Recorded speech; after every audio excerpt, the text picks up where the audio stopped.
G'day everybody, welcome to this episode of the Business of Art Presents Marketing Theatre, this series that we're running through. Welcome back, Sherryl-Lee. Great to have you here to keep digging into this more and more and more. Really happy to start taking a bit of a twist into becoming a little bit more practical and hands-on with something, a real-world example. Sherryl-Lee and I have had a bit of a chat and thought it would be great to really start applying this to a real-world situation. And so I'm actually working with another team of actors and producers, and we're forming a new collective to create a immersive version of Richard III that we hope, rulings allowable and all that sort of stuff, to be presented at the Fort Lytton site in Lytton down in Wynnum, which would be amazing. So, obviously COVID restrictions are starting to lift in Australia, and although sporting matches and that sort of thing are starting to be reinstated, theatre is still very much up in the air at the moment. But all indications are that giving it a bit of time, it's going to go back to some version of normal, although we might not really know what that exactly looks like just yet. Theatre's not dead. Theatre is not dead. It will come back. It will be there. So we're basing this discussion on the assumption that some version of normality for theatre, even if that still requires some sort of limitations on house numbers or seat numbers, and there needs to be some kind of additional sanitisation process in place between shows.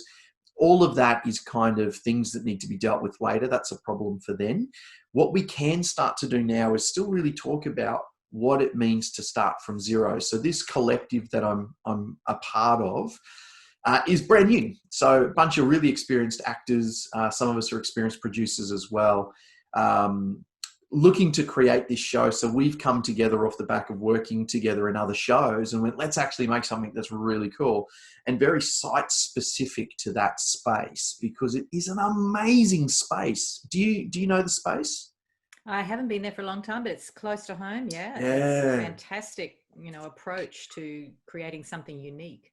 Yeah. So for anyone that's not aware of it, Fort Lytton site is an old war fort. So it was a fortified position on the edge of the bay, down at the sort of Wynnum Lytton foreshore front. The remains of it are still intact in many parts. There's a lot of it that's obviously not there, but there are some very large scale spaces with some sort of brick and stone walls that are 20 meters high, or they feel like that when you look at them. They might not be quite that high. I'm not the best with geometry.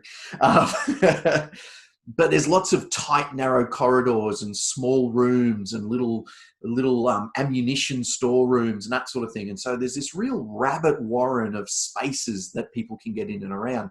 And so the idea that was proposed, that we've all jumped on the bandwagon for, is to find some way to create a version of Richard III in that space that actually becomes immersive, and that it takes the audience through the space rather than just sitting and watching a show. So a little bit inspired by something like Sleep No More in the States, which is that sort of immersion Macbeth show. That's the kind of thing that we're thinking. So you actually will be walking through the show. We're still working out the whole structure, but that's the plan, is to drop it into this space, build it specifically for this space, and the audience actually travels through the space to experience the show. So that's the basic idea that we're working towards. We've done a little bit of work on script development, so that the script's been torn apart and rebuilt, and we're looking at what that might be in the next stage of it. So we're looking to do a few little sort of readings of various parts, which is great. But basically what we wanted to start with today, and thank you, Sherryl-Lee, for allowing me to use this as the example, is this collective has no history. So much like a lot of us, when we get together with our mates to create a new show or a new work, there's always that question about, do you put it under somebody else's banner? Does it go under a brand that people already know? Because we are such a diverse team that's come together, we've decided to create a new brand to sit it within, and we're calling that at the moment, working title, the Fort Collective. because the hope is that we might be able to use this site for other shows. We don't know whether it will lead to other shows or whether it will lead to other shows in other spaces. No idea. But we wanted to create a sort of some kind of brand for it to sit under. So technically right now, that collective has zero history apart from the individual work that individuals have done.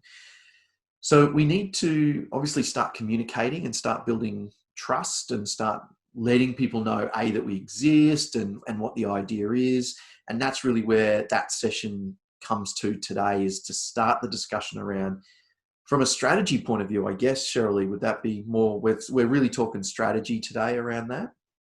Yeah, yep. I mean, to begin, there's several things here to take advantage of or to discuss. And the first one is to decide or to find out what sort of resources you have in hand already. Because when you are starting from scratch and nobody knows you generally, depending on the lead time you have, the shorter lead time, you do need to pour a little bit of money into Facebook, for instance, to sort of help things along. Otherwise, it's too long. So my first question would be sort of, what sort of lead time do you have Great question. for this? Yeah, so I was very clear that, there were some ideas. We really started discussions for this around the end of 2018 when a whole bunch of us were in a show together. And we were sort of looking, and a couple of people were thinking that it might be something that could have happened late 2019 or sometime this year. But the more we really dug into what we were trying to do, we realized this is a 3 to 5 year project. And that 3 to 5 year timeline is not from 2018. That's really something that we stipulated this year when we started to really dig into the structure of the show. So, we're probably looking 2 to 5 years. I don't think 5 is reasonable. I think it will be much sooner than that. So I would say probably, in realistic terms, a 2 to 3 year window from now. Okay, well that's a long time. We got the lead in time. Considerable amount of time. Yeah. So depending on the budget you have, the sort of things that I would look for straight away is, what sort of assets do you have in the other people in the collective? What sort of online presence do they individually have? Do they have, theatre pages or creative pages of their own, or a presence, a following that you can lean into and leverage? Yeah. So I'm taking notes while we do this. Sorry. If I'm looking down, it's because I'm going scribble. That's right. With that length of lead time to an opening night, it's not the sort of thing you need to rush. And you allows you to do it properly. So the sort of things you want to decide now with this, and it can be a little difficult with that length of lead time, is what is the brand? Is, you talk about the Fort Collective. So is the primary brand that you're going to build, is that it's at the Fort, it's that a series of shows will be done there, but the brand you're building is the space, the uniqueness of theatre within that space, or is it the individual shows?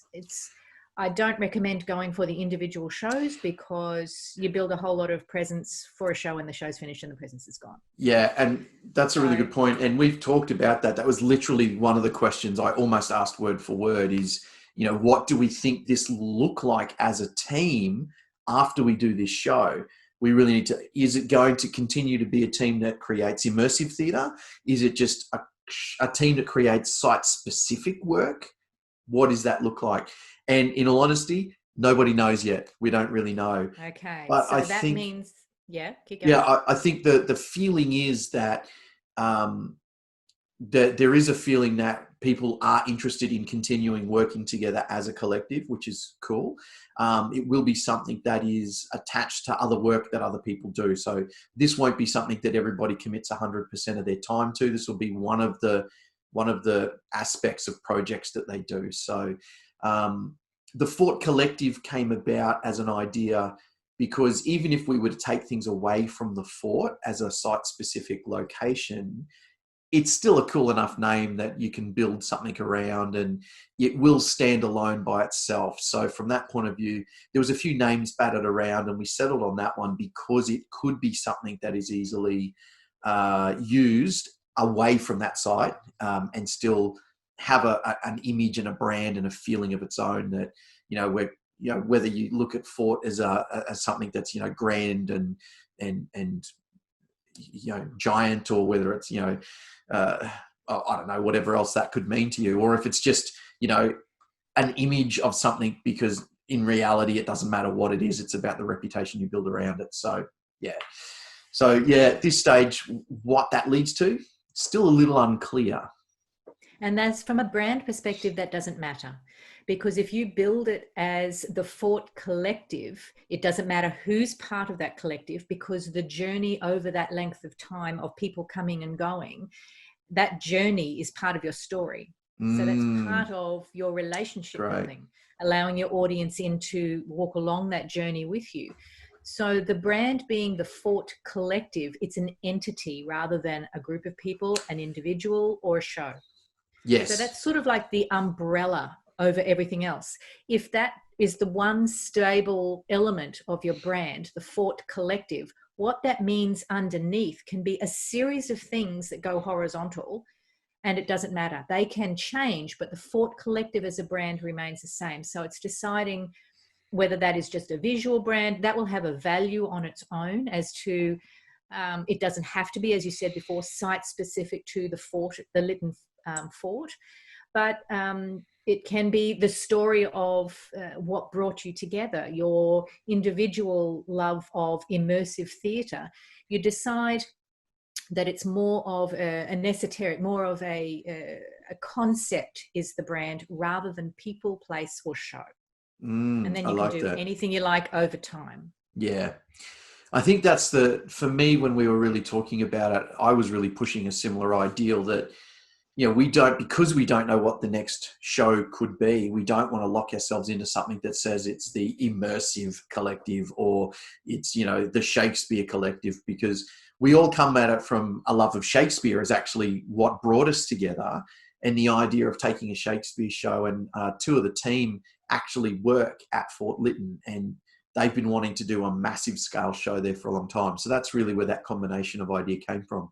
But yeah, so that's really great. That was my thinking as well, and that was the stuff that we talked about. So that's great. So concept rather than people, place, or thing. I love that. That's cool. It gives you freedom. Otherwise, you find yourself making decisions prematurely, too quickly, to suit what you decided was a brand in 2020, which, yeah. you know, we don't know what's going to change over the next 3 to 5 years. So it gives you the freedom to be whoever you develop to be. Love it. Love it. So that's a great starting point. So, and really, I think from a communication point of view, I'm sort of getting a sense that a really great place to start is to write out just the story of how we came together as a starting point. And that in itself can become the start of that story. I think that's it's a simple, effortless thing to do, isn't it? You know, you don't have to come up with any kind of, well, look, this is the big idea that's going to crack the world right now. It's just about sharing the experience and that journey together. And that is your marketing gold right there. It's because of this long lead time, you're building the story of this concept, and you don't have a show to sell at this stage. So you basically, and we've talked about this before, about documenting the journey. This is the perfect example of what that means. It's from the very beginning, the things that, you know, not editing yourself. It's all the little things behind the scenes, and building that library, that ongoing journey, letting people come along for the walk of building this. Yeah. And, you know, with social media, you have the freedom to do that. You don't have to post every day. You post, you know, 2 to 3 times a week consistently. So people are expecting it.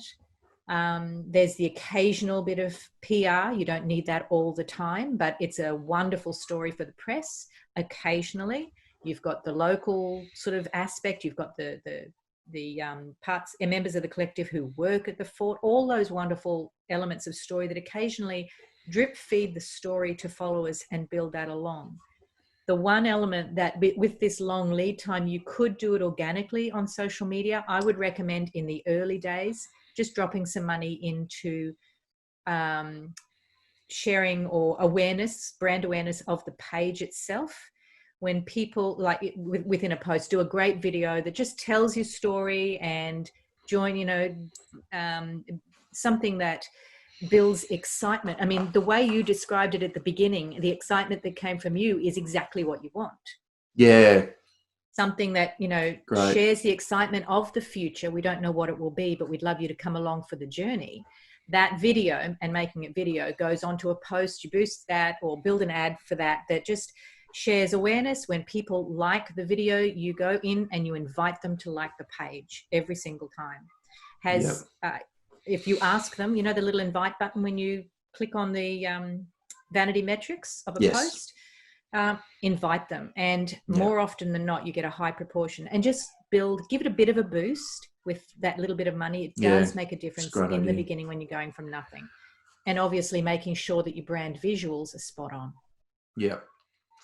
Yeah, actually that's a really great point. We should start looking now at what we want the brand colors and fonts and things to be. There is a little bit of work at the moment being kind of developed by a couple of the team on kind of a logo of sorts and a website idea and sort of what we want with that. But we should really nut that out pretty quick and get that set up. Because you can start all that before you have a website, because you can use Facebook and Instagram as websites. Yeah, well, funny, we talk about going straight to tactics all the time. The first thing somebody did was set up an Instagram account for the Thought Collective and threw it out there. So, it's funny how because that's so easy. I think it's so easy to do. It's so easy to get people to jump on and follow it.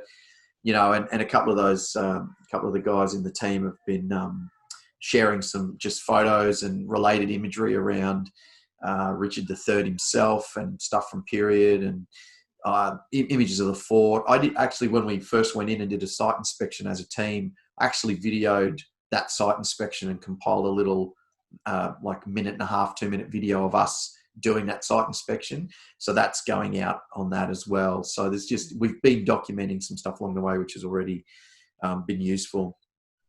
So what are we calling that? The colors and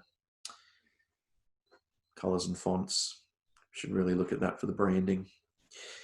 We hadn't gotten to nail that through. We're doing a big marketing meeting soon, and part of that was to actually talk about a little bit further down the track, really, of target markets and who we think the audiences might be that we want to, everything from government bodies right through to general populace general public coming to see the show. But we can easily start honing in on the brand image and the logo and colors. It's about now that theatre companies tend to get bogged down in the visual branding, thinking that it has to, remain the same till the end of time.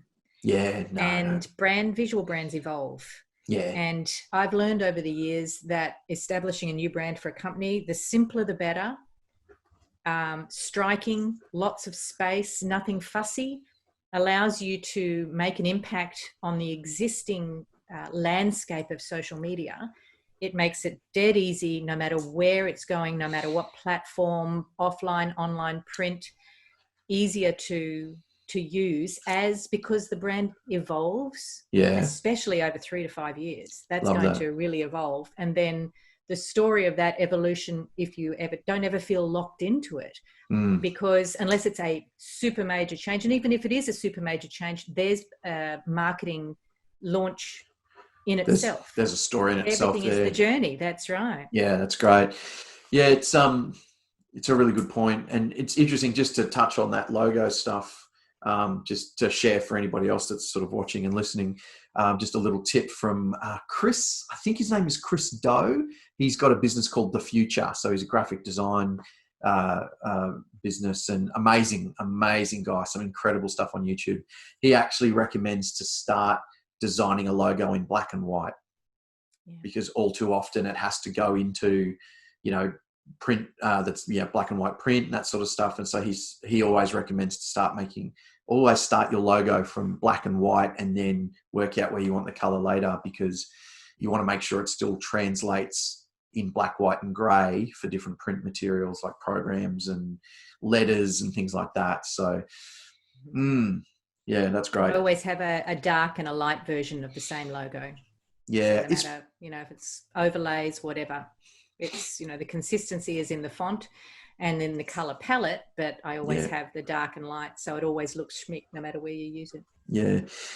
That's probably less of an issue these days, isn't it, with digital mediums? I mean, full color and that sort of stuff is just so easy to apply to things now. I mean, I understand where he's coming from a construction point of view, Yeah. but It's the impact of black and white, and you can replicate that with other colors. It's the yeah, sharpness, the steep contrast is what you're looking for, mm, because that in social media feeds, if you imagine scrolling, yeah, that's what stands out. And yeah, yeah, true, that's your whole job, is awareness for the next little while. And it's yelling in a very big ocean of noise. yep, And you have to study what is the noise. And the noise is fussy. The noise is, there's a lot going on in a feed, on a scroll. So you do the opposite. yes. You've said that before, and I think it's a really great point. And a point where we will need to leave things for today because we have a short session today. So thanks for everybody for checking this out. Thank you, Sherryl-Lee, again for bringing your advice, and we hope that digging into a practical example like this is something that will help you. So please, if you're listening to this on a podcast, make sure you please like it, give us a review, and if you're watching this on YouTube, then like it, subscribe, and obviously share it with anybody else that you think will find it useful as well, because there is nothing better than us paying it forward and helping each other out. So thanks very much. We will continue this conversation on the next episode, and we'll see you there.